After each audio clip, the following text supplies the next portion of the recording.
Hey guys, welcome back to the WODdoc Project365, episode 12.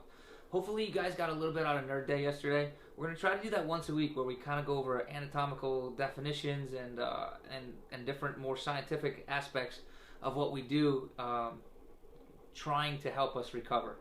So today we're back on mobilizations. We're going to talk a little bit about the posterior hip mobilization, and it's probably like one of the keystones that you see in just about every CrossFit gym out there. But just like a lot of things that we see, it becomes watered down, and people tend to do it incorrectly. So I'm going to give you my points and my tips on it, and see how we go from there. Just like anything, we're gonna test and retest. So if I was to come down and I get in my squat here, and I test, feel a little tight on my left hip, what I'm going to do is I'm going to do the box squat. And like I said, this is a CrossFit original.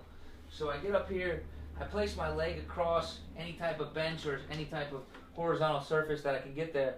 And what I generally see people do, and the thing that I think that they do incorrectly, is they allow their knee to get into this very acute angle, okay? And what that really does is that allows your hip to cheat into internal rotation.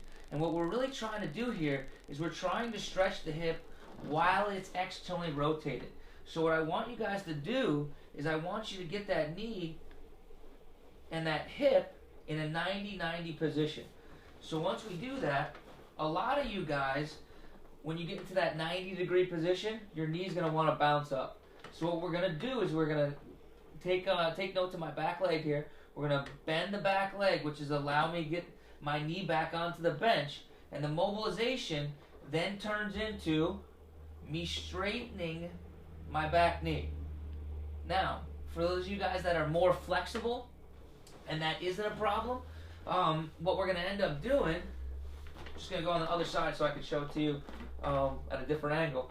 For those of you guys that can get into this position and it's no problem, what I want you to do is I want you to start sliding your hips, translating them over, so away from you guys, over top of my knee here. What you're going to notice, and then another angle, just one more time this way. What you're going to notice is as I start to translate over, I'm pushing my hip out, right? I'm going to get much more of a stretch into this region right here, and I'll get a little bit more mobilization onto the outside of my hip. So just like anything, test, retest, go down in that squat, find out if that actually did open up that posterior hip complex, and see if, guys, just the take-home point there, see if we can get our leg straight at 90 degree position and not allow ourselves to cheat into internal rotation.